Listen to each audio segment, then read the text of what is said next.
नमस्कार, मैं डॉक्टर राजेश कुमार, सहायक प्रोफेसर हिंदी विभाग, राजकीय स्नातकोत्तर महिला महाविद्यालय रोहतक। अपने इस व्याख्यान में हम उत्तराधुनिकतावाद और उसके प्रभाव से साहित्यिक प्रवृत्तियाँ या साहित्य में उसके प्रभाव से क्या परिवर्तन आया है, इस विषय में अध्ययन करेंगे।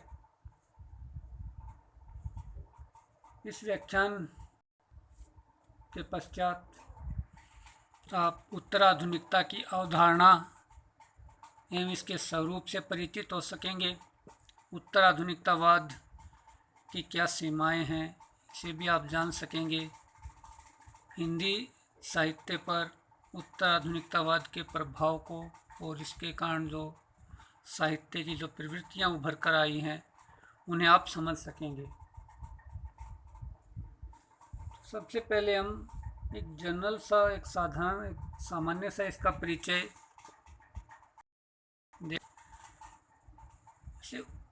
आम भाषा में हम कह सकते हैं कि उत्तराधुनिकतावाद एक सोचने समझने का एक ढंग है या एक विचारधारा है। लेकिन ये एक ऐसी विचारधारा है जिसमें हमारी सोच, हमारे विचार निरंतर बदलते रहते हैं। ये हमें इतना अवकाश नहीं देती कि हम किसी एक विचारधारा पर रुककर सोचें, यानी कुछ समय बाद दूसरा विचार आ जाता है। बदलते रहते हैं इस विचारधारा में विचार। इस विचारधारा ने इतिहास, राजनीति शास्त्र, समाज शास्त्र, ये जो सामाजिक विज्ञान के विषय हैं, इनको तो प्रभावित किया ही है, साथ साथ साहित्य पर भी इसने प्रभाव डाला है। और हम जब इसका अध्ययन करते हैं, हम देखते हैं कि इस उत्तराधुनिकतावाद या उत्तराधुनिक जो चिंतन है, इसका जन्म पाश्चात्य जगत में कुछ विशेष परिस्थितियों के फलस्वरूप हुआ था। वैसे हम इसका शाब्दिक जो अर्थ देखें या इसके देखें, उत्तराधुनिकतावाद जो शब्द है किस प्रकार बना है, तो इसमें उत्तर जमा आधुनिक जमा ता, इनके जुड़ने से ये बना है।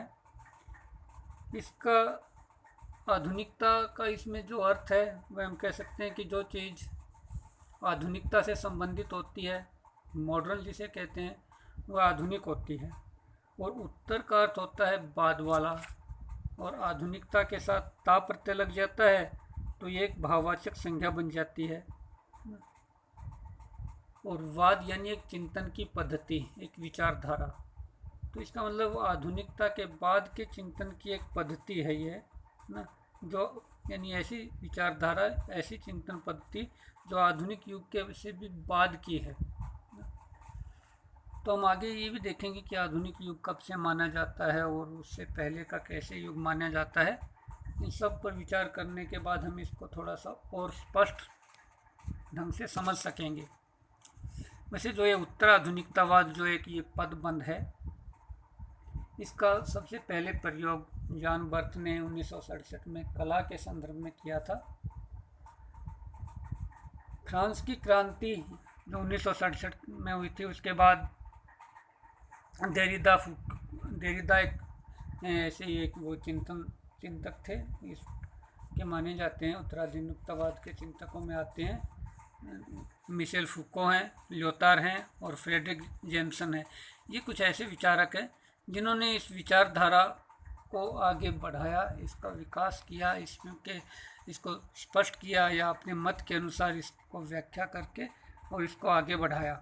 और क्योंकि हम देखते हैं, क्योंकि ये आधुनिकता के बाद का एक समय है या उसके बाद की सोच है, एक विचारधारा है, तो कह सकते हैं कि इसका जन्म है वो आधुनिकता की कोख से ही हुआ है। इसके बाद इस उत्तराधुनिकतावाद की अवधारणा को समझने के लिए हम इससे पहले और इससे पहले के युग या इससे पहले के कालों को समझते हैं। ये ज़रूरी भी है, क्योंकि कुछ आधुनिकतावाद है तो ज़रूरी है कि आधुनिकतावाद से पहले भी कुछ होगा। कहीं ना कहीं आधुनिकतावाद की शुरुआत हुई होगी और आधुनिकतावाद के बाद फिर कभी उत्तराधुनिक चिंतन या उत्तराधुनिकतावाद की शुरुआत हुई होगी। तो इस प्रकार ये 3 चरणों में हम इस पर विचार करते हैं। पहला जो चरण या पहला जो युग है वह पूर्व आधुनिक युग है। पूर्व आधुनिक युग 17वीं शताब्दी से पहले का समय माना जाता है। इस समय में ईश्वरीय प्रभुसत्ता एवं उस पर विश्वास, इसकी प्रधानता थी। इसे हम ईश्वरीय प्रभुसत्ता और विश्वास का युग भी कह सकते हैं। इस युग में जो राज्य है वो एक प्रकार से ईश्वर का प्रतिनिधि होता था और ईश्वरीय आदेश ही अंतिम सत्य मान लिया जाता था। अब ईश्वर स्वयं कोई आदेश या कोई सत्य देने तो नहीं आता, ईश्वर के प्रतिनिधि मान लिए गए थे उस समय। यानी चर्च है, धर्मगुरु है या राजा है, इस तरह ये धर्म के प्रतिनिधि हैं। और जो ये कहते हैं, ये इनके द्वारा जो कहा जाता है, जो आदेश दिया जाता है, वही ईश्वर की आज्ञा ही होती है और वही ईश्वरीय सत्य होता है। इस प्रकार का चिंतन 17वीं शताब्दी से पहले तक था। तो इस युग को पूर्व आधुनिक युग कहा जाता है, यानी एक ईश्वरीय प्रभुसत्ता और विश्वास का समय था ये। इसके बाद 17वीं शताब्दी से इस विचारधारा में कुछ परिवर्तन आया, इसमें बदलाव आया और 20वीं शताब्दी तक का जो युग है, 17वीं शताब्दी से 20वीं शताब्दी तक का युग, उसे हम आधुनिक युग कह सकते हैं।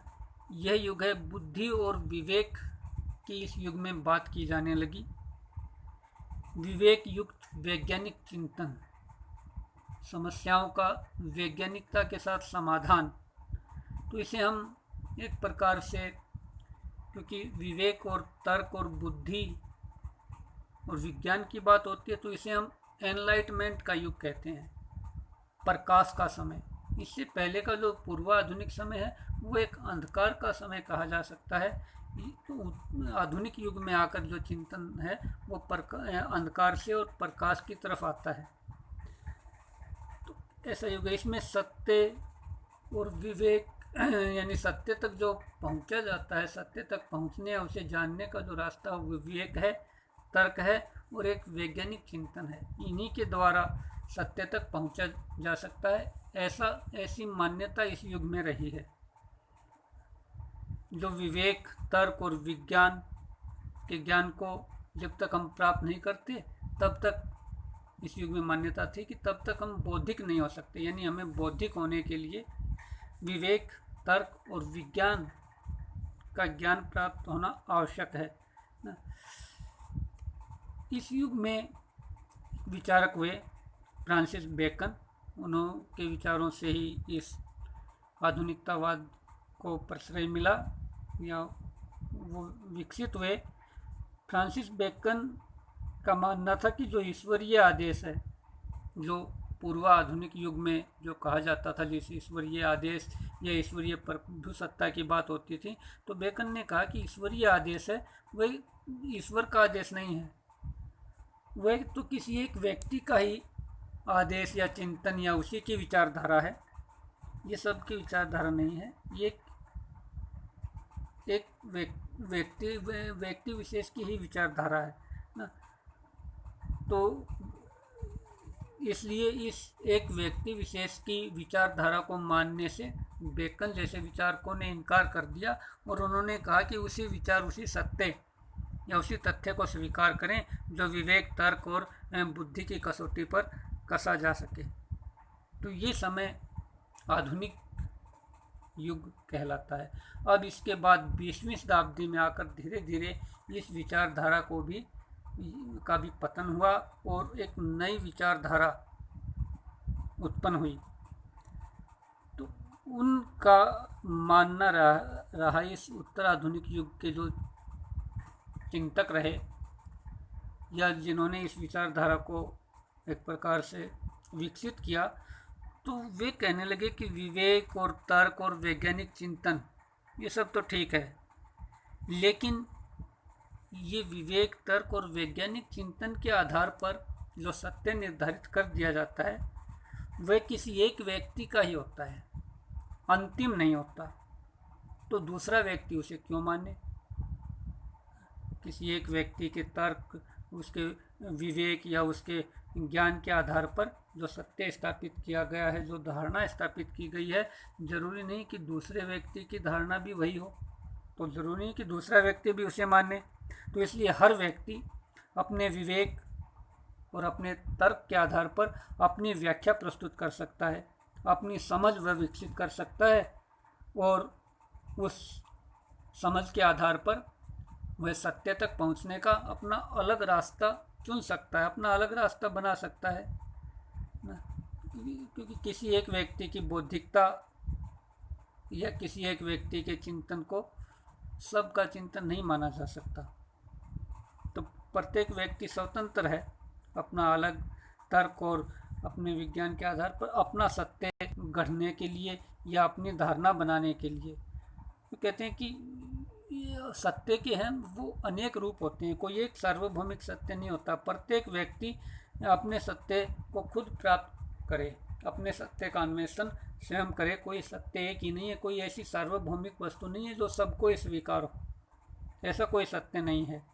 यानी एक तर्क, एक विवेक या एक व्याख्या, इसका खंडन कर दिया गया ना, इसके स्थान पर तर्क, विवेक और व्याख्या की अनेकता का इसमें उल्लेख हुआ कि यानी मल्टीप्लिसिटी ऑफ रैशनैलिटी या प्लूरिलिटी ऑफ रैशनैलिटी या इंटरप्रिटेशन, यानी अलग अलग प्रकार से तर्क और अलग अलग प्रकार की व्याख्या इसमें उभर कर आई। तो इसके कुछ मुख्य इस उत्तराधुनिकतावाद के जो विचारक हुए हैं, जिनका हम आगे भी उल्लेख करेंगे, उनमें हैं इमैनुअल कांट। और माना जाता है, क्योंकि ये हमने अभी देखा कि उत्तराधुनिकतावादी जो चिंतन है इसकी शुरुआत तो 17वीं शताब्दी के बाद से शुरू हो गई थी ना। यानी जो एक व्यक्ति द्वारा उसके विवेक या तर्क या बौद्धिक आधार पर कोई सत्य स्थापित किया गया, उसे मानने की जो परंपरा थी उसका अंत होने लग गया था 17वीं शताब्दी के बाद से ही। 18वीं शताब्दी में जर्मन दार्शनिक इमैनुअल कांट हुए, उनकी रचना है क्रिटिक्स ऑफ प्योर रीजन्स। इसमें उन्होंने इस उत्तराधुनिकतावाद की एक प्रकार से कहते हैं आधारशिला, एक मजबूत एक नींव रखी। उन्होंने कहा कि सत्य तक केवल बुद्धि और ज्ञान या तर्क द्वारा नहीं पहुंचा जा सकता, क्योंकि बुद्धि और जो तर्क है वो एक दुधारी तलवार है। दुधारी तलवार का मतलब हम अपनी बुद्धि और अपने तर्क के आधार पर किसी विचारधारा को स्थापित कर सकते हैं और अपनी बुद्धि और तर्क के आधार पर उसी विचारधारा को विस्थापित भी कर सकते हैं। यानी किसी एक चीज़ का हम खंडन भी कर सकते हैं, किसी एक विचार का, किसी एक सत्य का, और ऐसे तर्क देकर हम उसका मंडन भी कर सकते हैं, खंडन भी कर सकते हैं, दोनों चीज़ कर सकते हैं। इसलिए बुद्धि और विवेक ये एक दुधारी तलवार है।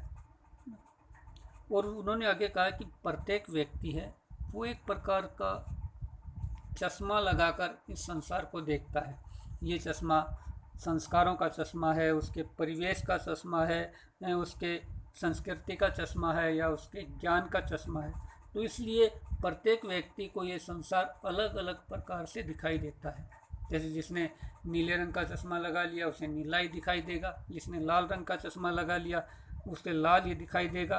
तो इस प्रकार ये वास्तव में एक व्यक्ति को लाल चश्मे वाले को जैसा संसार दिखाई दिया वैसा तो है नहीं, न नीले वाले को दिखाई दिया वैसा भी नहीं है। तो अलग अलग व्यक्ति अलग अलग ढंग से इसे देखता है। तो इसलिए और इसे ही देखकर फिर वो अपना तथ्य या अपना सत्य वह प्रस्तुत करता है। इसलिए हर व्यक्ति अपने ढंग से अपना सत्य प्राप्त करे, अपने सत्य को उद्घाटित करे, है ना। इसके बाद फूको और देरिदा जैसे विचारक हुए, उन्होंने भी इस विचारधारा को आगे बढ़ाया। उन्होंने कहा कि विश्वास और तर्क ये दोनों ही गलत हैं, क्योंकि इनके द्वारा किसी एक सार्वभौमिक सत्य पर नहीं पहुंचा जा सकता, इनके द्वारा सत्य पर नहीं पहुंचा जा सकता ना। इन्होंने इसके साथ साथ आधुनिकतावाद में जो इस प्रकार सत्य तक पहुंचने की बात थी उसका भी खंडन किया। तो इस प्रकार ये एक उत्तर आधुनिकतावाद की एक विचारधारा, जिसमें सब व्यक्तियों के लिए अलग अलग अपने तर्क और अपने चिंतन, अपनी बुद्धि के आधार पर अपना सत्य निर्धारित करने की स्वतंत्रता मिल गई, ऐसी एक विचारधारा के रूप में ये प्रतिष्ठित हुई। और इसका जो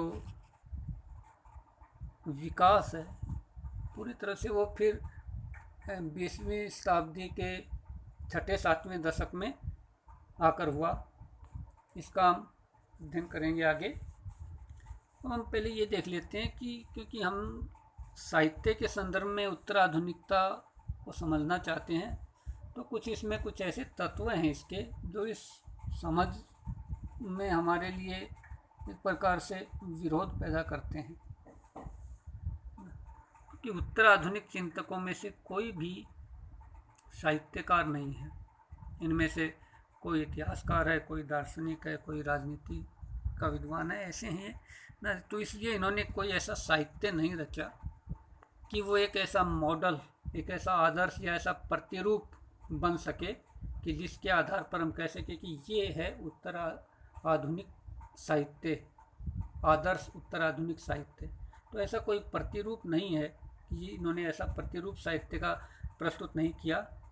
तो इसलिए बिना किसी प्रतिरूप, बिना किसी मानक के एक विचारधारा को समझना तो ऐसा कठिन होता है। वही यहाँ उत्तर आधुनिकता के संदर्भ में भी ये बात कही जा सकती है। और इसकी अतिरिक्त दूसरी इसकी जो बाधक तत्व है इसमें, वह है कि उत्तर आधुनिकतावाद एक बहुत ही अस्पष्ट सी चिंतन पद्धति है। इसमें कोई भी बात स्पष्टता से नहीं कही गई है। कई बार तो ये खुद जो उत्तर आधुनिकतावादी चिंतक है, ये अपने आप को उत्तर आधुनिकतावादी चिंतक मानने से इनकार कर देते हैं। तो ये बहुत ही अस्पष्ट सी एक चिंतन पद्धति है, इसमें स्पष्टता नहीं है। तो इसलिए इसे समझना थोड़ा सा कठिन हो जाता है। हम देखते हैं कि ये जो आंदोलन है या जो विचारधारा है उत्तर आधुनिकतावाद, इसका किस किस कारण से उदय हुआ, किस प्रकार ये प्रचलन में आई, क्या कारण थे, यानी 20वीं शताब्दी में या 20वीं शताब्दी के फिर और आगे 6-7वें दशक में विशेष रूप से। तो हम देखते हैं कि इस समय यानी 20वीं शताब्दी के 6-7वें दशक में यानी 1960 के लगभग से जो पाश्चात्य देश हैं उनमें जो मजदूर आंदोलन होते थे उनमें कमी आनी शुरू हो गई, और मजदूर आंदोलनों के स्थान पर अश्वेत मुक्ति आंदोलन, अश्वेतों की मुक्ति का आंदोलन, या नारी की स्वतंत्रता के लिए नारीवादी आंदोलन, या छात्रों के आंदोलन, या इसी प्रकार समलैंगिकों के अधिकारों के लिए आंदोलन, इस प्रकार के आंदोलन जो गैर वर्गीय आंदोलन थे, यानी जो आर्थिक आधार पर जो आंदोलन नहीं थे, जो दूसरे जो समाज के जो वर्ण जिन्हें हम कह सकते हैं उनके जो आंदोलन थे वो इस समय काफ़ी मात्रा में उभर कर आए। तो इनके चिंतन और विवेचन में जो मजदूरों के आंदोलन का विवेचन या चिंतन जो पद्धति करती थी वो थी मार्क्सवाद। तो मार्क्सवाद चिंतन पद्धति इस प्रकार के आंदोलनों का चिंतन और विवेचन करने में पर्याप्त सिद्ध नहीं हो सकी, यानी उसके आधार पर इन आंदोलनों का विवेचन नहीं किया जा सका। और इन्हीं आंदोलनों के इर्द गिर्द फिर ये उत्तर आधुनिक चिंतन, यानी सबका अलग अलग चिंतन, नारीवादी जो सोच है वो अलग है, अश्वेत मुक्ति यानी दलित मुक्ति से संबंधित सोच है वो अलग है। इस तरह यानी अलग अलग तर्क और अलग अलग वो सत्य की प्राप्ति जो उत्तराधुनिकतावाद के जो मूल तत्व हैं उनके इर्द गिर्द ही ऐसे चिंतन का आरंभ फिर यानी आरंभ और विकास उसका होने लगा। दूसरा इसका कारण हम देखते हैं कि आधुनिकता जो है उसमें प्रगति ही होती है, प्रगति का उल्टा यानी उन्नति का उल्टा अवनति नहीं होती, पीछे की तरफ नहीं जाया जा सकता। इस बात पर प्रश्न चिन्ह लग गया। जैसे उन्होंने कहा कि आधुनिकता में आज भी मध्ययुगीन तत्व अधिक हैं। यानी जो मध्य युग में थे उनसे भी अधिक तत्व आज की आधुनिकता में आ गए हैं। कहते हैं कि मध्य युग में लोगों में, समाज में एक सहिष्णुता की भावना थी, वह आज आधुनिकता में नहीं रही। इसका मतलब क्या, ये प्रगति थोड़ी हुई, उन्नति तो नहीं हुई। समाज बेशक भौतिक रूप से उन्नत हो गया हो, लेकिन वो मानसिक रूप से या सामाजिक सद्भावना या सहिष्णुता की दृष्टि से तो वो पीछे चला गया। तो इस प्रकार ये नहीं कह सकते हम कि आधुनिकता में हर प्रकार से प्रगति ही होती है। इसीलिए जो मार्क्सवाद का जन्म तो हुआ था पश्चिमी देशों में, पश्चिमी दुनिया में, पर वह फिर पूर्वी दुनिया के जो कम विकसित और जो गरीब देश थे वहाँ पर वो चिंतन लोकप्रिय हुआ। क्योंकि पाश्चात्य देश है, उनमें वो अधिक आधुनिक या मॉडर्न हो गए, तो उनमें फिर वो मार्क्सवादी जो एक समानता, आर्थिक आधार पर समानता जैसी बातें थी, वो उनमें ज़्यादा फिर लोकप्रिय नहीं हुई, वो गरीब देशों में लोकप्रिय हुई। तो ये भी एक इसके उदय का कारण रहा है कि आधुनिकता में हमेशा प्रगति होती है। इस विचार पर प्रश्न चिन्ह लगा। इस के उदय का एक और कारक हम देख सकते हैं कि जो आधुनिक काल में नवजागरण या पुनर्जागरण भी जिसे कहते हैं, वे हुए और औपनिवेशिक शोषण भी इसमें हुआ। तो ये भी इस उत्तराधुनिकतावाद के उदय का कारक रहा। आधुनिक नवजागरण एवं मानवतावाद का उदय है वो पश्चिम जगत में हुआ था। पश्चिमी देशों द्वारा ही फिर औपनिवेशिक शोषण को बढ़ावा दिया गया। देखिए, नवजागरण जहाँ एक प्रकार से एक नई चेतना और एक समानता या शोषण के विरोध की बात करता होती है, उसमें मानवतावाद, सभी आदमियों को एक मानवीय दृष्टि से देखना, इस तरह की बात होती है। और वहीं पश्चिमी देश क्या करते हैं, अपने उपनिवेश बनाते हैं, इंग्लैंड जैसे देश, और पूरे संसार में अपनी औपनिवेशिक बस्तियां बनाकर अन्य देशों पर कब्जा कर लेते हैं और अपने उपनिवेशों का शोषण करते हैं, दोहन करते हैं। तो इस के परिणाम स्वरूप भी उत्तर आधुनिकतावाद की जो चिंतन पद्धति है उसका उदय हुआ। इसके साथ साथ जो सबाल्टर्न जो इतिहासकार हैं, उन्होंने भारतीय पुनर्जागरण को भी इसी तरह का आंदोलन माना। सबाल्टर्न इतिहासकार वस्तुतः वे इतिहासकार होते हैं जिनकी धारणा है कि जो औपनिवेशिक दासता से जो देश ग्रसित हैं या जो उससे मुक्ति पा चुके हैं, वे देश या वे राष्ट्रवादी इतिहास ऐसा लिखते हैं या उसमें ऐसा लिखा जाना चाहिए उनका इतिहास, जिसमें एक उनके जातीय गौरव की बात हो। यानी ऐसा इतिहास, ऐसा राष्ट्रवादी इतिहास उनका लिखा जाए जिसमें उनका राष्ट्रीय गौरव झलक कर आए। राष्ट्रीय गौरव का मतलब उनकी प्राचीन समृद्ध विरासत का उन्हें ज्ञान हो, बोध हो जिस इतिहास से। तो ऐसा इतिहास लिखने के जो पक्षधर होते हैं उन्हें सबाल्टर्न इतिहासकार कहते हैं, यानी इन्हें हम राष्ट्रवादी इतिहासकार भी कह सकते हैं। यानी ये एक प्रकार से उपनिवेश विरोधी चेतना का निर्माण लोगों में करना चाहते हैं और उसके तो ही ये जो समृद्ध प्राचीन विरासत है उसे लोगों को के सामने लाना चाहते हैं, उसे पुनर्जीवित करना चाहते हैं। तो इन्होंने भी इस पुनर्जागरण को इसी प्रकार का आंदोलन माना कि इस आंदोलन में भी औपनिवेशिक शोषण की कहीं न कहीं जड़ें रह गई हैं और इस आंदोलन की कमियों के विषय में भी उन्होंने बताया। तो इस प्रकार का ये जो तथ्य था, इससे भी ये उत्तर आधुनिकतावादी जो चिंतन है इसको प्रश्रय मिला और ये इसके उदय का एक कारण बना। इसके पश्चात हम एक यहाँ विचारक विद्वान हैं जो टेरी गल्टन, उनकी अनुसार भी उन्होंने भी कुछ कारक बताए हैं, उन्हें भी देख लेते हैं। उत्तर आधुनिकतावाद के उदय के कुछ कारक इन्हें कहते हैं यथोचित आधुनिकतावाद, यानी आधुनिकतावाद के परिणाम स्वरूप या उसके ही एक प्रकार से प्रतिरोध स्वरूप कथित उत्तर औद्योगिकतावाद के बाद का समय, यानी औद्योगिकतावाद, औद्योगिक क्रांति जब आई और फिर मजदूर आंदोलन हुए, तो उसके बाद का समय जैसे हमने पढ़ा था, मजदूर आंदोलन छठे सातवें दशक में कम होकर दूसरे अन्य आंदोलन शुरू हो गए थे ना। नई सजीव ताकतों का उद्भव, नई प्रकार की ताकतें भी इस समय राजनीतिक, आर्थिक हर क्षेत्र में उभर कर आई। सांस्कृतिक अग्रगामिता का पुनर्प्रकोप भी हुआ, यानी संस्कृति की दृष्टि से भी पुरानी संस्कृति का बोध, समृद्ध विरासत का बोध लोगों को हुआ। वस्तुकरण द्वारा, वस्तुकरण या जिसे कोमोडिफिकेशन कहते हैं, सांस्कृतिक जीवन में एक प्रकार से प्रतिच्छेद आ गया। सांस्कृतिक जीवन और संस्कृति में एक प्रकार से ह्रास या उसमें एक गिरावट की भावना आई, यानी हर वस्तु, हर चीज़ को वस्तु की दृष्टि से देखना और उसे एक उपभोक्तावादी संस्कृति से जोड़ देना, वह वस्तुकरण होता है, यानी हर चीज़ का मूल्य लगा लेना वस्तु की तरह। और इस प्रकार कला के लिए एक स्वायत्त भूमि अक्षीण होती चली गई। ऐसे समय में कला को कोई उर्वर भूमि नहीं मिली और कुछ निश्चित शास्त्रीय बुजुर्गा विचारधाराएं थी, वो इस समय आकर वो धीरे धीरे समाप्त होने लगी। जो प्राचीन जो विचारधाराएं थी, तो ये सभी जो बातें हैं, ये उत्तर आधुनिकतावाद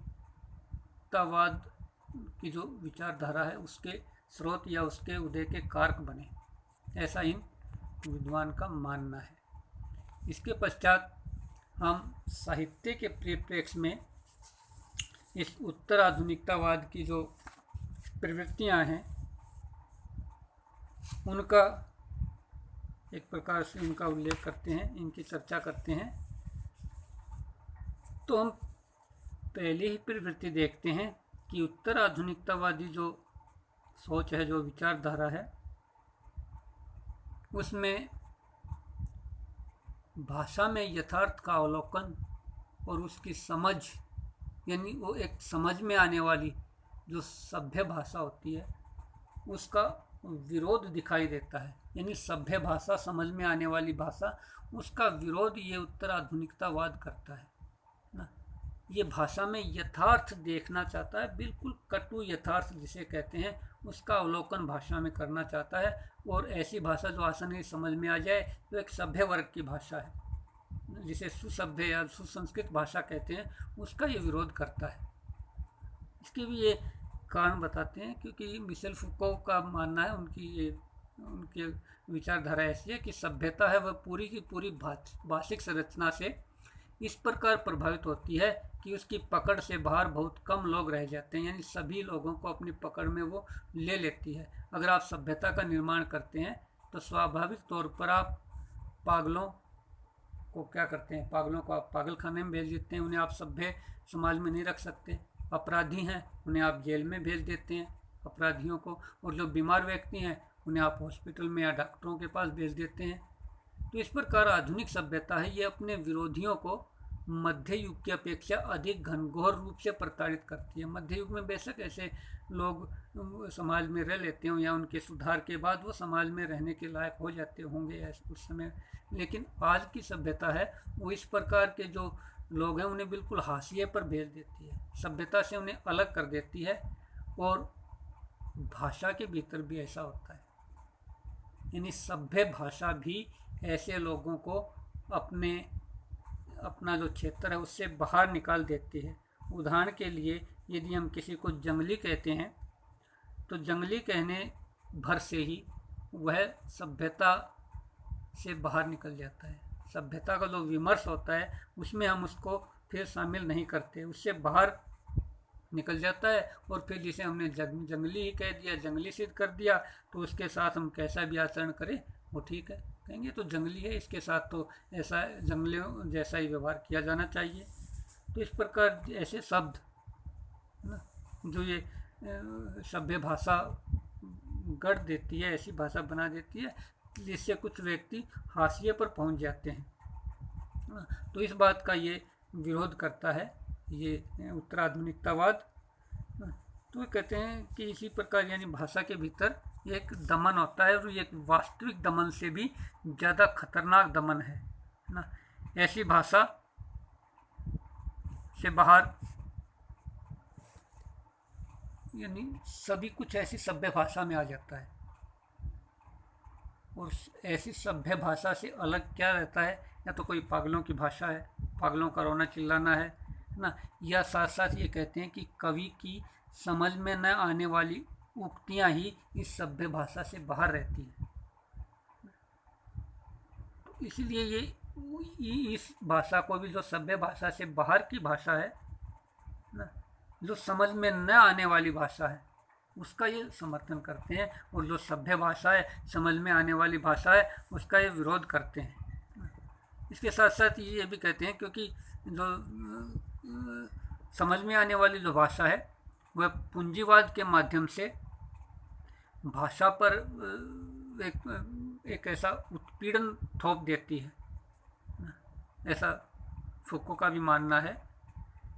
इसलिए उत्तर आधुनिकतावादी हैं ये सचेत रूप से ऐसी भाषा लिखते हैं, ऐसी भाषा लिखने के पक्षधर हैं जो समझ में आने लायक ही न हो, है ना। क्योंकि समझ में आने वाली भाषा तो वो तो एक प्रकार से शोषण की भाषा है, और वो ऐसे जो व्यक्ति हैं, पागल हैं या अपराधी हैं या जो भी है, उन्हें वो अपने दायरे से बाहर ही निकाल देती है। तो इस प्रकार ये इस भाषा विषय की ये अपनी एक प्रवृत्ति या एक विचार इसमें प्रस्तुत करते हैं।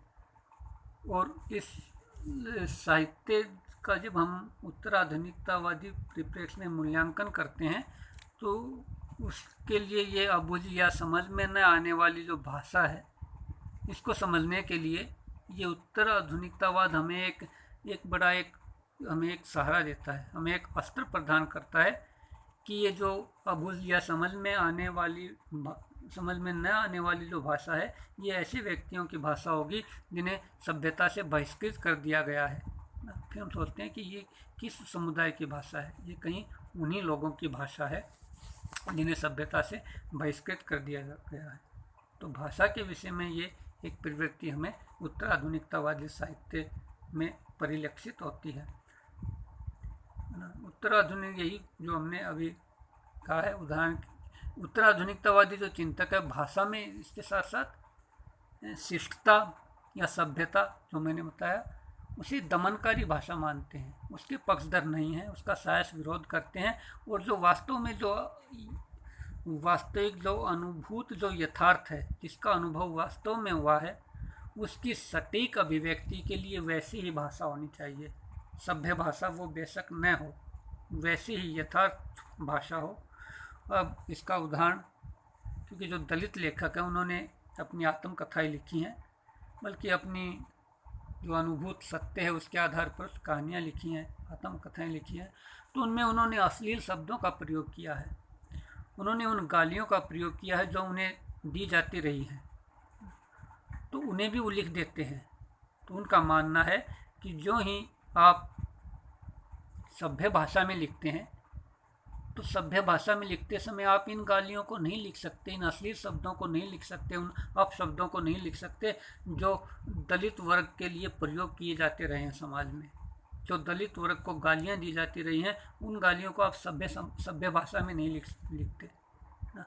तो इसलिए ऐसी गालियाँ इस भाषा से बाहर हो जाती हैं ना। इसलिए जो सभ्य भाषा में जो साहित्य रचा जाता है उसमें दलित उत्पीड़न पूरी प्रामाणिकता के साथ आता है, यानी दलित का उत्पीड़न करने वाली ही भाषा है वो सभ्य भाषा। इसलिए उस सभ्य और समझ में आने वाली भाषा का एक सायास विरोध इस उत्तर आधुनिकतावाद में दिखाई देता है। इसके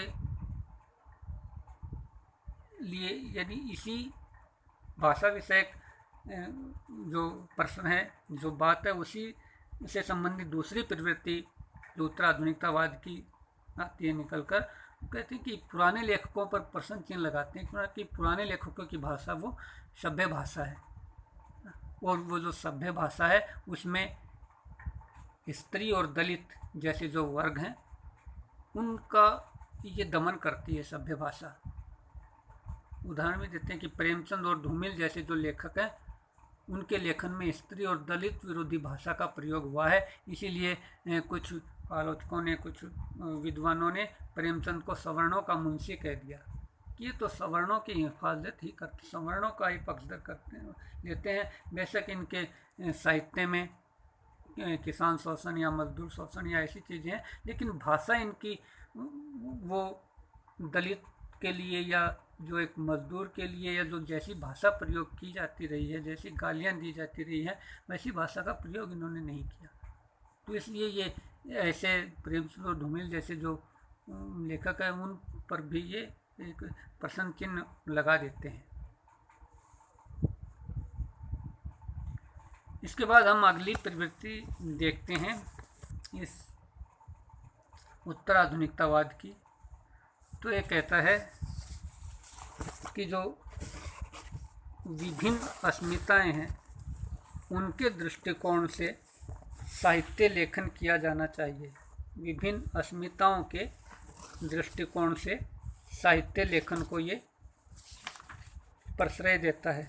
ये ऐसा साहित्य लिखना चाहता है जिसमें विभिन्न प्रकार की अस्मिताओं का उल्लेख आ जाए। विभिन्न प्रकार की अस्मिताओं में विशेष रूप से स्त्री अस्मिता है यानी नारीवादी चिंतन है, और साथ साथ दलित चिंतन है। क्योंकि इनका मानना है कि जो स्त्री है वह स्त्री तो आदमियों की स्त्री है। स्त्री इज हिज स्त्री, हिज स्टोरी नॉट हर, यानी स्त्री में तो पुरुष की कहानी कही गई है, नारी की कहानी उसमें नहीं कही गई है। ऐसी बात ये करते हैं। इसी प्रकार ये कहते हैं जो मेन स्ट्रीम का जो साहित्य है या जो मेन स्ट्रीम का जो इतिहास है, मुख्य धारा का जो साहित्य है, वो पुरुष प्रधान साहित्य, वो पुरुष की ही बात करता है। तो इसी के ये प्रतिरोध स्वरूप, इसके विरोध स्वरूप मुख्य धारा से जो लोग बहिष्कृत कर दिए गए हैं उनकी अभिव्यक्ति का प्रयास करते हैं, और इस प्रयास में ये ऐसी रचनाएं लिखते हैं, ऐसी रचनाएं लिखने के पक्षधर हैं। उदाहरण के लिए हिंदी साहित्य का आधा इतिहास सुमन राजे ने लिखा है। हिंदी साहित्य का ओझल नारी इतिहास, ये भी इसी प्रकार का एक रचना है। क्योंकि इनका मानना है कि ये ऐसे दलित या स्त्री हैं, ये इन पर साहित्य में या इन पर इतिहास में लिखा नहीं गया है। तो इन दबाए हुए जो लोग हैं इनका भी इतिहास लिखा जाना चाहिए, इनका इतिहास भी संभव है। इसलिए इस उत्तराधुनिकतावाद के प्रभाव से हिंदी साहित्य के अंदर, हिंदी साहित्य के भीतर इस प्रकार विभिन्न अस्मिताओं को ध्यान में रखते हुए साहित्य और साहित्य इतिहास लिखा जाना शुरू हुआ। यानी ये प्रवृत्ति साहित्य में आई। तो जो ये प्रवृत्ति है ये क्या करती है कि जो मुख्य धारा से लोग बहिष्कृत हो गए हैं, स्त्री या दलित आदि, उन्हें दोबारा मुख्य धारा में लाना चाहती है, उनके विषय में लिखकर, उनका साहित्य या उनके इतिहास को लिखकर। लेकिन इस प्रकार के इतिहास या इस प्रकार के साहित्य में एक हमें वैसी व्यवस्था दिखाई नहीं देती जैसी मुख्य धारा के इतिहास या साहित्य में है ना। क्योंकि जो दबाए गए जो व्यक्ति हैं उनकी जो अभिव्यक्ति है वो तो कहीं दब गई है, उनकी अभिव्यक्ति मिल पाना बहुत ही मुश्किल है, वो विद्रुप्त हो गई है, वो उस प्रकार से वो मिल नहीं पाती। तो इस प्रकार ये कहते हैं कि ऐसे लोगों की जो अभिव्यक्ति है वो केवल लिखित साहित्य द्वारा ही नहीं हो सकती, उसके लिए मौखिक साहित्य की भी ये बात करते हैं। और मौखिक रूप से जो ऐसा जो साहित्य उसे मौखिक रूप से ही उनकी बात को, उनके साहित्य को या उनके इतिहास को प्रकाश में लाया जाना चाहिए ना। ऐसी बात भी ये इस संदर्भ में करते हैं। तो ये भी इसकी एक प्रवृत्ति है उत्तराधुनिकतावाद की। इसके पश्चात हम देखते हैं कि उत्तराधुनिकतावाद में आत्मकथाएं लिखने की बड़ी एक प्रवृत्ति उभर कर आई है। अनेक आत्मकथाएं लिखी गई हैं, यानी कह सकते हैं कि आत्मकथाओं की एक बाढ़ आ गई है। और मुख्य रूप से ये आत्मकथाएं हैं दलित लेखकों की हैं या स्त्रियों की यानी लेखिकाओं की हैं। इन आत्मकथाओं में हम देखते हैं कि एक अंधानुकरण की प्रवृत्ति है। जैसी किसी एक दलित लेखक ने अपनी आत्मकथा लिख दी, उसी के जैसे दूसरा दलित लेखक भी अपनी आत्मकथा लिख रहा है। एक लेखिका ने यदि अपने यौन शोषण का कहीं या अपने शारीरिक शोषण का वर्णन कर दिया, उसके विषय में लिख दिया, तो अन्य लेखिका भी वैसे ही लिखेगी। एक दलित लेखक ने यदि ये लिख दिया कि मेरा सवर्णों द्वारा शोषण हुआ है, ऐसे ऐसे शोषण हुआ, ये अपनी वो व्यथा उसने जिस प्रकार लिखी है, दूसरा भी वैसी ही व्यथा और अपना शोषण वैसा ही बताता है ना। तो देखें तो साहित्य में जो मूलभूत जो विशेषताएं होती हैं, वो विशेषताएं इस प्रकार की आत्मकथाओं में नहीं पाई जाती। ये एक प्रकार से इन्हें हम भेड़ चाल कह सकते हैं, यानी एक दूसरे की देखा देखी ऐसी आत्मकथाएं लिखी जानी शुरू हो गई। इन्हें रूढ़िवादी, बिल्कुल एक परंपरा का पोषण, इसी से हम स्टोरी टाइप कहते हैं, वैसी ये आत्मकथाएं हैं। और इनमें जो पढ़ने वाला जो व्यक्ति होता है, जिसे पहले ही अनुमान लग जाता है कि अब आगे क्या होगा, अब आगे क्या होगा। तो जो एक कहानी या कथा की एक जो जिज्ञासा होती है, वो नहीं होती इनमें, वो समाप्त हो जाती है ना। और इनमें और इसके अतिरिक्त क्या होता है, इनमें बेशक कोई आत्मकथा अपनी लिखता है, लेकिन उसमें उसका वो पूरी तरह वो यथार्थ नहीं लिखता, वो अपनी स्मृति के आधार पर आत्मकथा लिखता है। आत्मकथा लिखी जाती है, वो अपने पुराने समय में उसमें क्या क्या हुआ, उसके साथ क्या क्या घटित हुआ, उसे ही लिखता अपनी आत्मकथा में। यानी वो घटित हुई चीज़ को वो अपनी स्मृति के सहारे याद करता है। तो इनमें स्मृतियों का चित्रण होता है, यथार्थ का चित्रण नहीं होता। इसीलिए हम आगे पढ़ेंगे कि सभी चीज़ों के अंत की ये उत्तराधुनिकतावादी बात करते हैं। तो इस प्रकार की आत्मकथाओं के माध्यम से हम कह सकते हैं एक प्रकार से साहित्य का अंत कर देती हैं, साहित्य को समाप्ति कर देती हैं। इनमें साहित्य के दर्शन कहीं हमें होते नहीं। यानी ऐसी आत्मकथाएं, कुछ विद्वानों का मानना है कि ऐसी आत्मकथाएं हैं वो साहित्य सृजन नहीं है। इन आत्मकथाओं के कारण तो साहित्य का अंत ही हो गया है। इसके साथ साथ ये किसी विशेष प्रकार की विचारधारा का भी बड़े प्रयत्न के साथ साया उसके साथ चिपकते हैं, उसका आग्रह करते हैं। ऐसी प्रवृत्ति इस उत्तराधुनिक साहित्य लेखन में उभर कर आती है ना। किसी भी विचारधारा का सायास एक आग्रह इसमें है। जैसे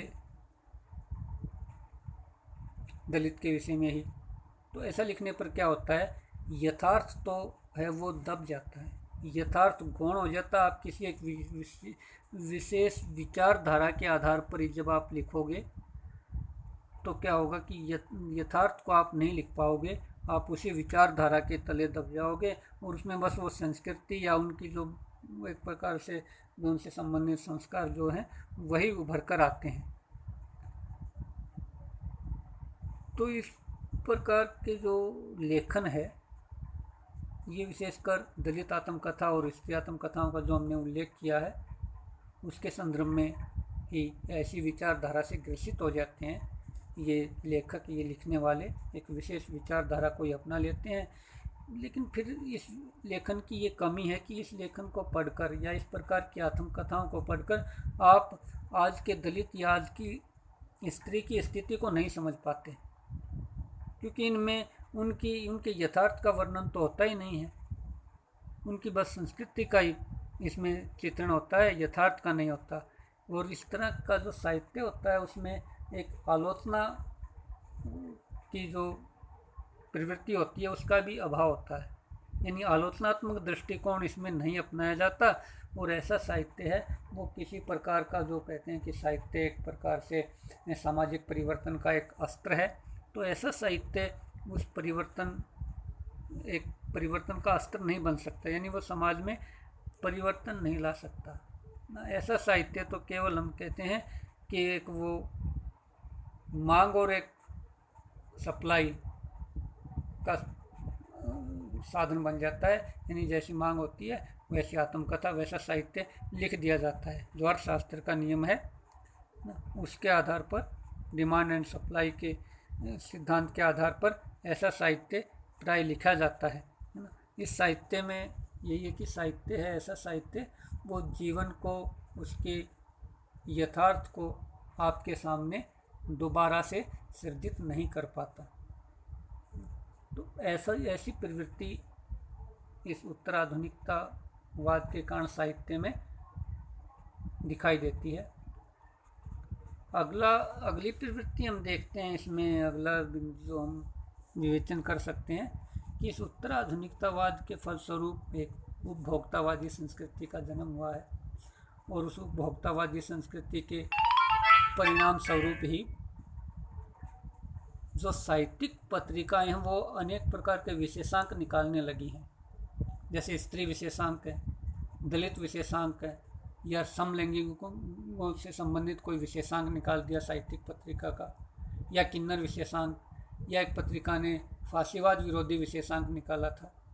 तो ऐसे विशेषांक जो निकाले जाते हैं, इन विशेषांकों में क्या होता है कि ऐसा होता है कि एक किसी प्रकाशक ने निकाल दिया, पत्रिका प्रकाशन करने वाले ने, तो दूसरा प्रकाशक सोचता है हम भी निकाल दे दूसरा किसी विषय पर विशेषांक। उसमें कोई एक प्रकार से साहित्य बोध या कला बोध नाम की चीज़ नहीं होती, उसका अभाव होता है। और इसमें जो ये व्यक्ति यानी स्त्री विशेषांक या दलित विशेषांक, इसमें स्त्री या दलित अपने जीवन में जिन वास्तविक समस्याओं से घिरे हुए हैं उनका चित्रण नहीं होता, वो लगभग अनुपस्थित होती है। जैसे यदि निकालना चाहें कोई स्त्री विशेषांक की कोई पत्रिका निकालती है, तो वो क्या करती है कि पुराने समय में आदिकालीन साहित्य में स्त्री से संबंधित रचनाओं को उठा लेती है, मध्यकालीन साहित्य में स्त्री से संबंधित रचनाओं को उठा लेती है, आधुनिक काल में स्त्री से संबंधित रचनाओं को उठा लेती है, उन सभी रचनाओं को एक साथ प्रकाशित कर देती है और एक वो विशेषांक बन जाता है। उसमें कोई नई बात या कोई नया कला बोध उसमें उभर कर नहीं आता है ना, नए उसमें आज के जो ये वर्ग है, स्त्री है या दलित है, ऐसे जो भी जिसके विषय में विशेषांक है, उसकी समस्याएं का चित्रण इसमें नहीं हो पाता।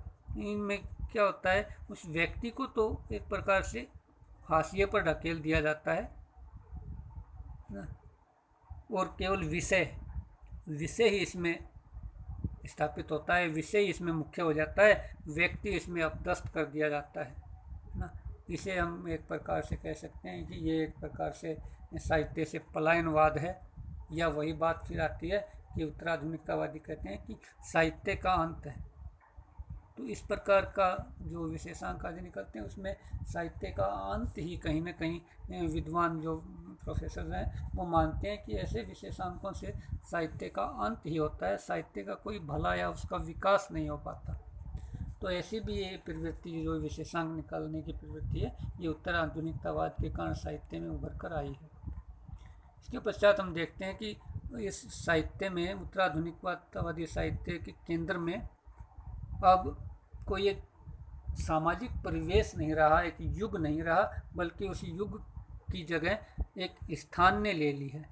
स्थान मुख्य हो गया है और वो युग है वो कहीं दिखाई नहीं देता।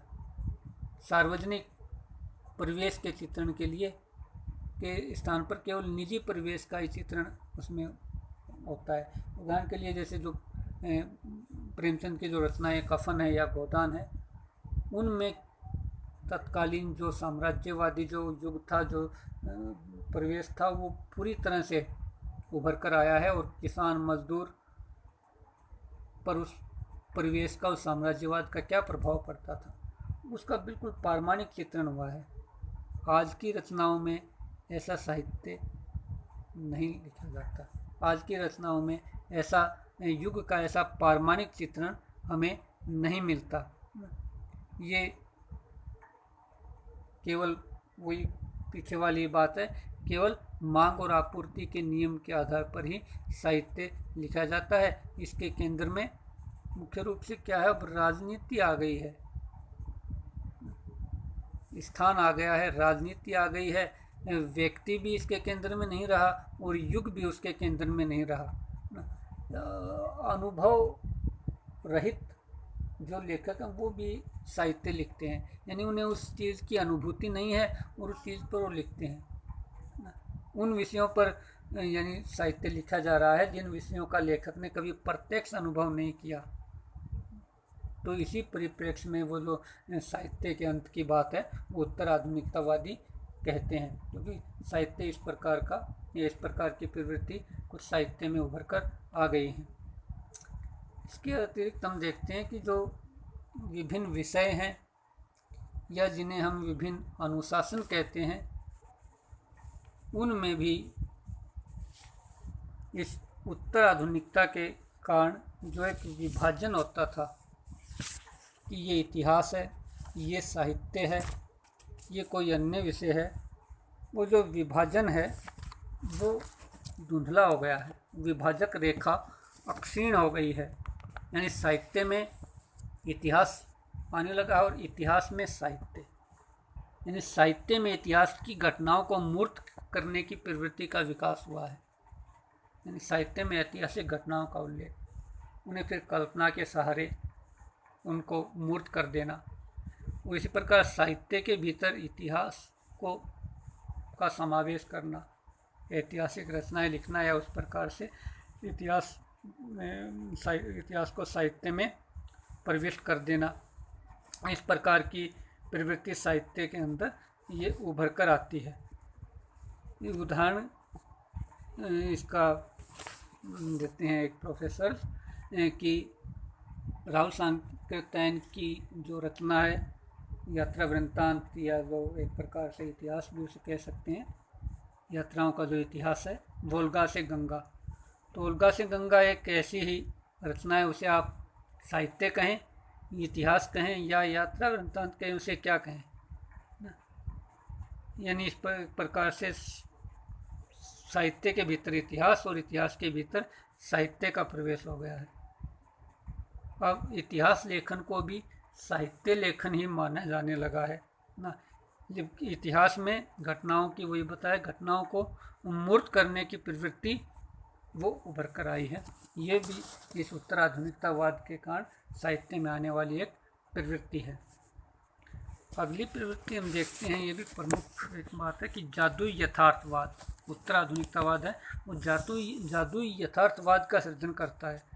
अब जादुई यथार्थवाद जो है ये मूलतः एक ऐसा यथार्थवाद है जो लैटिन अमेरिकी जो देश हैं उनमें उत्पन्न हुआ था।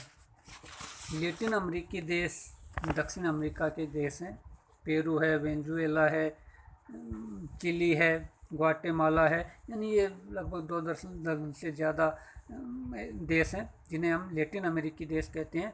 इनमें स्पेनिश या पुर्तगीज भाषा बोली जाती है मुख्य रूप से। कुछ फ्रेंच बोलने वाले भी लोग यहाँ हैं ना। यानी इनकी भाषाएं हैं वो लैटिन भाषा से निकली हैं, यानी उनका जन्म लैटिन भाषा से हुआ, इसीलिए इन देशों को लैटिन अमेरिकी देश कहा जाता है। अमेरिका के दक्षिणी जो ये हैं देश हैं, तो इन्हीं देशों में जादुई यथार्थवाद उभर कर आया, जादुई यथार्थवाद का जन्म हुआ। यानी ऐसा माना जाता है कि यथार्थ वास्तव में वैसा नहीं है जैसा यथार्थवादी दृष्टि से वो हमें दिखता है, बल्कि यथार्थ कुछ और ही है। यथार्थ क्या है? अपने आप में बड़ा अद्भुत है, बड़ा जादुई है। अब लैटिन अमेरिकी देशों का ही इसमें उदाहरण देते हैं। वो कहते हैं कि लैटिन अमेरिकी जो समाज है उसमें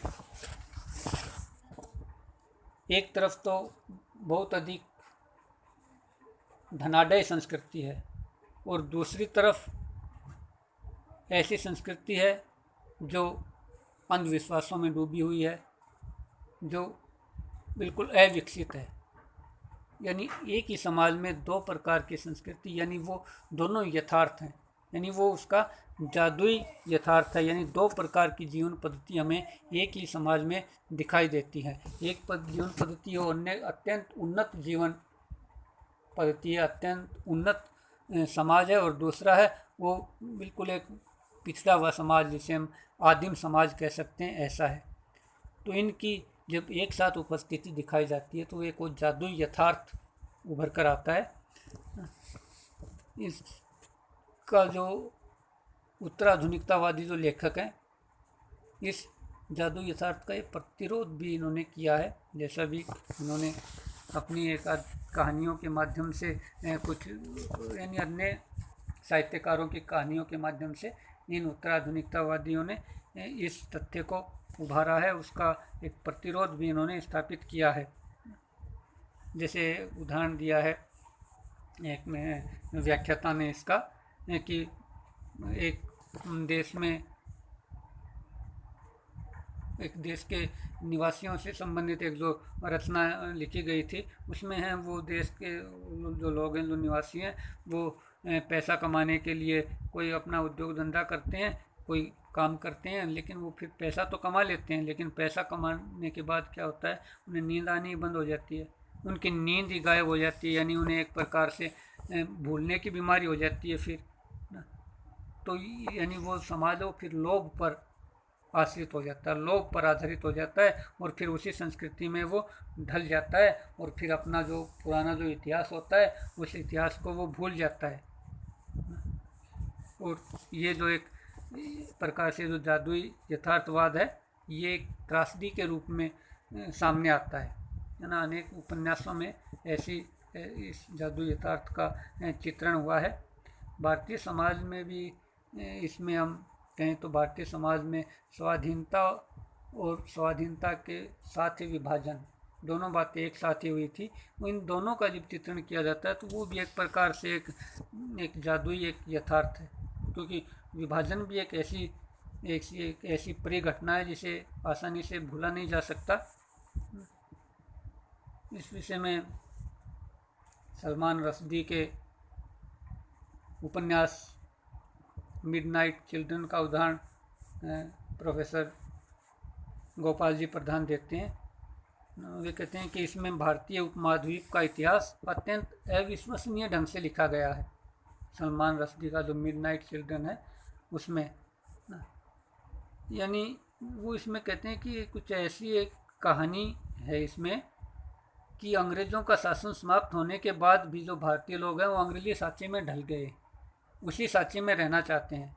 यानी कहानी का उल्लेख इसमें से गोपाल जी प्रदान करते हैं। वे कहते हैं कि वो कहानी एक अंग्रेज़ की है। अंग्रेज़ एक मकान मालिक है, उसके मकान में भारतीय हैं वो किराए पर रहते हैं और वो भारतीय उस मकान मालिक से उस मकान में कुछ संशोधन करने, कुछ उसमें परिवर्तन करने की बात करते हैं, चाहते हैं कि कुछ इसमें परिवर्तन हो जाए, कुछ दूसरी प्रकार से बनाया जाए, कुछ इसमें वो हो जाए, इसका रिनोवेशन वगैरह। लेकिन वो मकान मालिक उनसे कहता है कि 15 अगस्त 1947 तक इसमें मैं कुछ नहीं करूँगा, उसके बाद जो तुम चाहो जैसे परिवर्तन वैसे कर लेना। लेकिन फिर 15 अगस्त 1947 आता है और फिर वो अंग्रेज़ हैं वो तो चला जाता है और फिर किराएदारों को लगता है कि इस मकान में कोई परिवर्तन करने की आवश्यकता ही नहीं है, यानी उस परिवर्तन के बिना भी उसमें हम आसानी से रह सकते हैं। यानी इसके माध्यम से सलमान रश्दी कहना चाहते हैं कि स्वाधीन होने के बाद भी भारत में वही अंग्रेजी शासन की निरंतरता, अंग्रेजी एक जो सोच या एक उसकी पद्धति है शासन की वो चलती रहती है। तो ये भी एक प्रकार से जादुई यथार्थ है। और पाकिस्तान के संदर्भ में भी पाकिस्तान में होने वाले सैनिक विद्रोह इस प्रकार के जादुई यथार्थ का उदाहरण प्रस्तुत कर किया जा सकता है उनका भी। अगली जो प्रवृत्ति हम देखते हैं तो ये साहित्य कहता है कि सब कुछ का अंत हो गया है। सब कुछ का अंत का मतलब ये कहता है कि इतिहास का भी अंत हो गया है, विचारधारा का भी अंत हो गया है, महाख्यानों का अंत हो गया है, लेखक की मृत्यु हो गई है, लेखक का अंत हो गया है।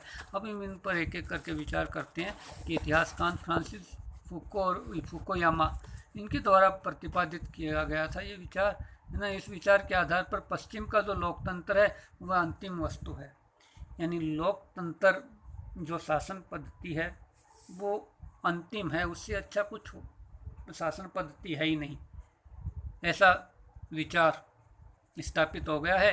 तो अब इससे आगे इतिहास कहाँ बढ़ेगा, यानी अंतिम जो उसने सबसे अच्छी जो चीज़ थी उसे तो प्राप्त कर ही लिया है।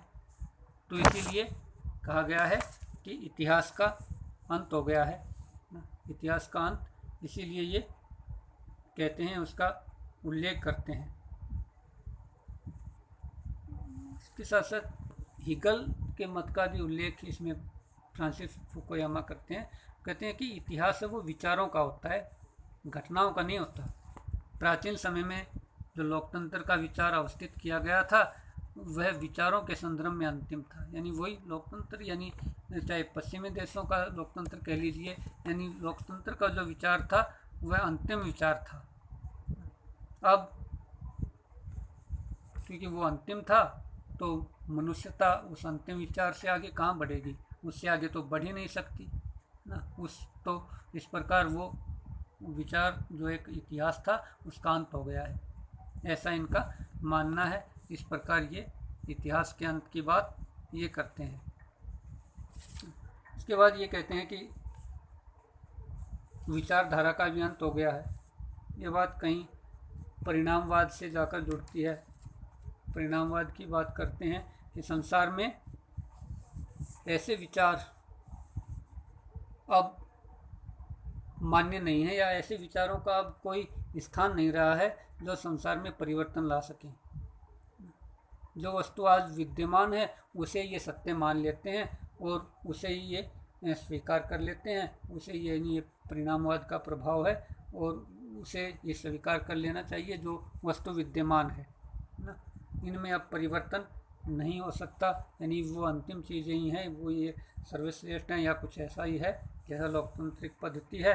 तो इसका मतलब एक विचारधारा का भी अंत हो गया है। या हम ये भी कह सकते हैं कि क्योंकि उत्तर आधुनिकता के मूल में हमने जो पढ़ा था, जो शुरू में हमने पूर्वाधुनिक, आधुनिक और उत्तर आधुनिक का वर्णन किया था, इसमें किसी एक विषय पर किसी एक व्यक्ति का एक विचार हो सकता है और दूसरे उसी विषय पर असंख्य व्यक्तियों के असंख्य दूसरे विचार हो सकते हैं, तो उन्हें भी हमें होने देना चाहिए। तो इसीलिए इन्होंने कहा है कि विचारधारा का अंत हो गया है। इसी संदर्भ में वे कहते हैं कि ईश्वर का भी अंत हो गया, क्योंकि ईश्वरीय सत्ता को मानना, तो ईश्वरीय प्रभु सत्ता को मानना तो आधुनिक युग में ही कम हो गया था और उसके बाद उत्तराधुनिक युग में तो उसका मानना उसका बिल्कुल इन उत्तराधुनिकतावादी विचारकों ने एक प्रकार से समाप्ति कर दिया। मतलब ये किसी पूर्व स्वीकृत मान्यता की एक अस्वीकृति करते हैं, किसी भी पूर्व स्वीकृत मान्यता को ये नहीं मानते, उसमें ये अपनी ही व्याख्या जोड़ते हैं ना। तो इस प्रकार उस विचारधारा का ये अंत कर देते हैं। ये साथ साथ ये कहते हैं कि ये कोई एक सत्य या एक नैतिकता या एक विचारधारा नहीं हो सकती, एक दर्शन नहीं हो सकता ना। तो इसीलिए ये ऐसा है कि विचारधाराओं का, इतिहास का इनका अंत हो गया है, ऐसा इनका मानना है। ये कहते हैं महाख्यान का भी अंत है। महाख्यान हम किसी ऐसी एक आदर्श, एक श्रेष्ठतम स्थिति को या उसके उल्लेख को कह सकते हैं, अथवा उसे प्राप्त करने की हेतु जो भी एक व्याख्या है उसकी, उसे हम महाख्यान कह सकते हैं। जैसे उन्नति या प्रगति की धारणा एक महाख्यान है ना, आगे बढ़ना। उत्तर आधुनिकतावादी चिंतकों का मानना है कि उन्नति की जो धारणा है वह एक महाख्यान है, प्रगति की धारणा एक महाख्यान है। ये एक ऐसी काल्पनिक यात्रा है जिसमें मनुष्य एक विशेष लक्ष्य की ओर निरंतर बढ़ता जा रहा है। इसमें मनुष्य के अवनति होने यानी पीछे की ओर लौटने का उल्लेख हम नहीं करते, यानी पीछे की ओर लौटा तो उन्नति हुई नहीं, तो अवनति हो गई। जबकि बात करते हैं उन्नति या प्रगति की, तो प्रगति की धारणा में तो आगे बढ़ने का ही उल्लेख होता है, उसमें हम इस बात का उल्लेख नहीं कर सकते। लेकिन होता क्या है कि जैसे जैसे समाज लोकतांत्रिक होते गए हैं, अच्छे से अच्छे लोकतंत्र में भी हिंसा होती है, यानी समाज हिंसक भी होता है, चाहता है। जैसे जैसे लोकतंत्र की स्थापना हुई वैसे वैसे उसमें हिंसा के लिए भी स्थान कहीं न कहीं से आ गया। तो ये यथार्थ स्थिति है। इसलिए लोकतांत्रिक शासन के साथ साथ एक प्रकार की मध्ययुगीनता, या जिसे हम आदिम जो हिंसक प्रवृत्ति है वह भी लौट आती है। तो इस स्थिति की व्याख्या महाख्यान कैसे करेगा, क्योंकि महाख्यान तो उन्नति की बात करता है ना। लोकतांत्रिक पद्धति एक उन्नत पद्धति है शासन की, उसकी बात करता है। जब उसमें ऐसे मध्ययुगीन तत्व हिंसा जैसे या और कोई ऐसे विचार जो बहुत पुराने मध्य युग के हों वो आ जाएं, तो फिर वो महाख्यान की बात कहाँ हुई। इसीलिए कहते हैं महाख्यान का भी अंत हो गया है, इस विचारधारा का ये प्रतिपादन करते हैं। इसके साथ साथ ये कहते हैं लेखक की भी मृत्यु हो गई है, लेखक का भी अंत हो गया है, क्योंकि उत्तराधुनिकतावादी ये जो चिंतक हैं उनका मानना है कि इतिहास में परिवर्तन आज लेखक नहीं ला सकता, क्योंकि उसके लेखन के हमने कई प्रकार का लेखन इसकी प्रवृत्ति में हमने पढ़ा है। तो आज इतिहास ऐसा लिख रहा है, ऐसा लिखा जा रहा है कि उसमें इतिहास में वो परिवर्तन लाने में समर्थ नहीं है।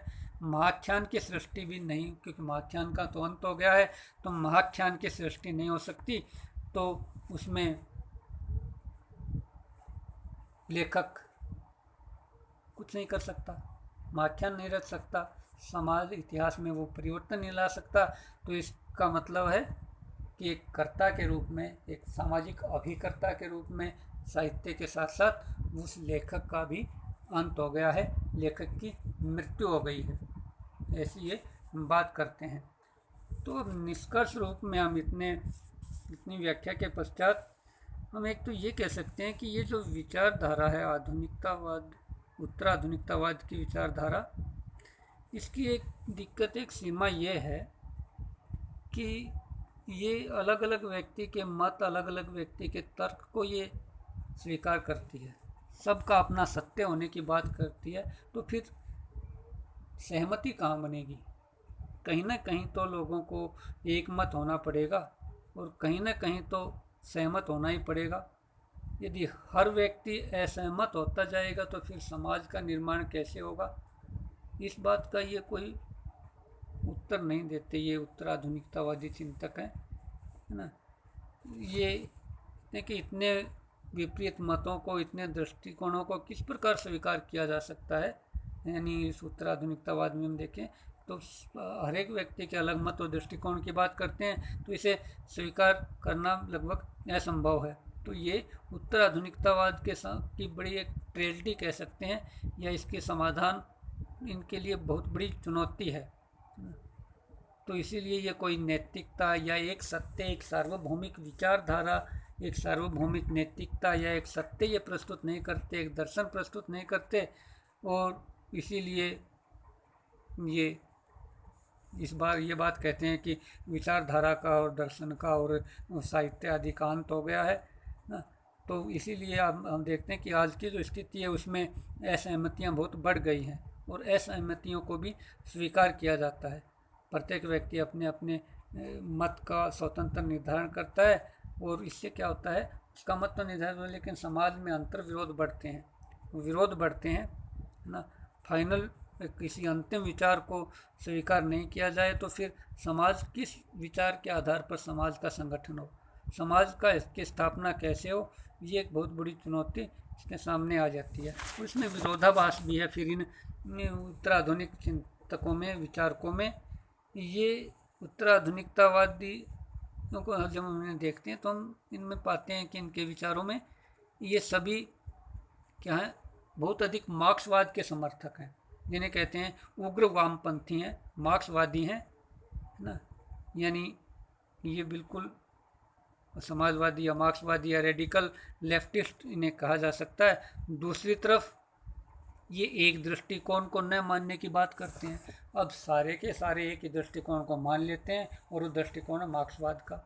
जब सारे मार्क्सवाद पर सहमत होते हैं और दूसरी तरफ बात करते हैं कि हर एक व्यक्ति का अपना तर्क, अपना मत और अपना सत्य होना चाहिए, जबकि इनका खुद अपने सभी एक मार्क्सवाद पर सहमत होते हैं, तो ये अपने आप में इसमें एक विडंबना है, अपने आप में इस विचारधारा का एक विरोधाभास है। यानी इनके सिद्धांत और व्यवहार में ये एक रूपता नहीं है। तो फिर भी हम इसके निष्कर्ष के रूप में हम ये कह सकते हैं कि जैसे जैसे पूंजीवाद जो 20वीं शताब्दी के अंतिम दशकों में जो अधिक पैर पसारने लगा संसार में, उसने सारे संसार को धीरे धीरे यानी पूंजीवादियों को लामबंद कर लिया और एक भूमंडलीकरण कर लिया। यानी सारे भूमंडल में पूंजीवाद का विस्तार वो पूंजीवाद करने लगा। तो उत्तराधुनिकतावाद को इससे और अधिक प्रसरण मिला। उत्तराधुनिकतावादी चिंतन है वो और अधिक इससे बढ़ा, इससे विकसित हुआ। भले कुछ विद्वान इस उत्तराधुनिकतावाद की आलोचना करें, इसकी निंदा करें, परंतु वो निंदा करने वाले जो आलोचक हैं जो विद्वान हैं, जो साहित्यकार हैं, वे स्वयं इससे प्रभावित हैं। उत्तराधुनिकतावाद के प्रभाव से वे भी नहीं बच पाए हैं। पूंजीवाद के भूमंडलीकरण के साथ साथ उत्तराधुनिकतावादी सोच है वो आज एक संस्कृति में ही समा गई है। हमें पता भी नहीं लगता कि हम उत्तराधुनिकतावादी तत्व को ये प्रश्रय दे रहे हैं या हमारी सोच उत्तराधुनिकतावादी हो गई है, लेकिन हम ऐसे सोचते जाते हैं।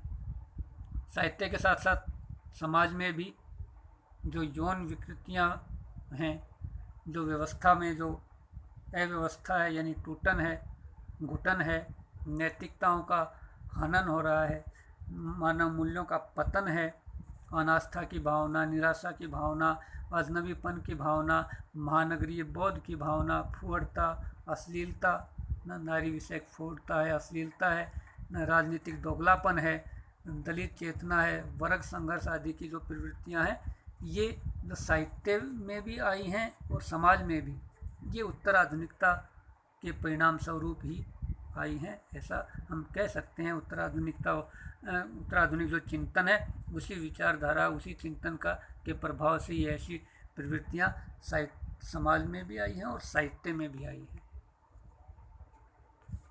तो अब हम अंत में उन कुछ संदर्भ स्रोतों या व्याख्यानों और रचनाओं का उल्लेख कर देते हैं जिनकी सहायता हमने इस व्याख्यान को तैयार करने में ली है। इसमें पाश्चात्य काव्य शास्त्र लक्ष्मी पब्लिशिंग हाउस से प्रकाशित है। Doctor A K. वर्मा का व्याख्यान क्या है उत्तराधुनिकता, डॉक्टर गोपाल जी प्रधान का व्याख्यान है उत्तराधुनिकतावाद और साहित्य का इतिहास, और प्रोफेसर जगदीश्वर चतुर्वेदी का व्याख्यान उत्तराधुनिकता और साहित्य। तो इनको आप पढ़ और देख सुन भी सकते हैं और अधिक उत्तराधुनिकतावाद के इस अवधारणा को, इसकी प्रवृत्तियों को समझने के लिए। धन्यवाद।